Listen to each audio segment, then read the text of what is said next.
Good day, sir. I am James P. de los Reyes, 18 years old, from Barangay Central 2, Palombon, Leyte, and I am from BSMT First Charlie.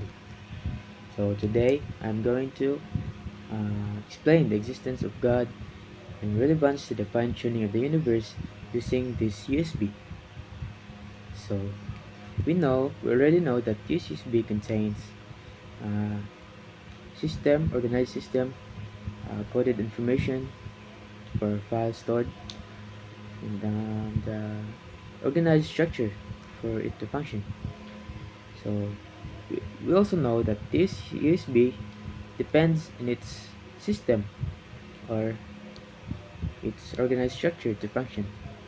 So the same way, the universe also depends on its precise and constant laws and conditions to support life. So there comes the fine tuning. So even a small piece of this USB is missing, it would uh, possibly not work. So the same way, the functioning of the universe tells us that even just a small alteration of the physical laws could make living difficult or impossible. So we could also tell that this USB is has a creator is been created. Even if we can see who created this, we could conclude that this is created. So the same way, my proof is that the evidence or the design of the fine-tuning itself is an evidence that the universe has a creator, or rather a very intelligent creator.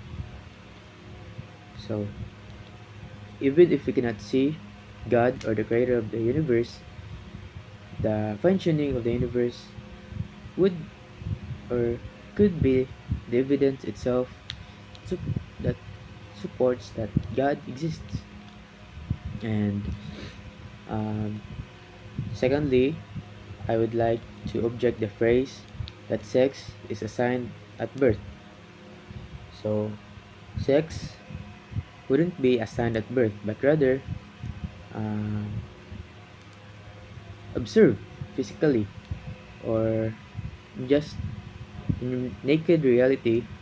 Sex can be observed just by seeing the physical characteristics of an infant. So, sex is already given the moment we're created just by our physical characteristics. Because if it is assigned, then who would assign? Or who are we to assign? So in most cases, or in every cases, doctors just tell if our sex, if we are male or female, just by looking at our physical characteristics, and it is usually not assigned. So that's all, sir. Thank you very much.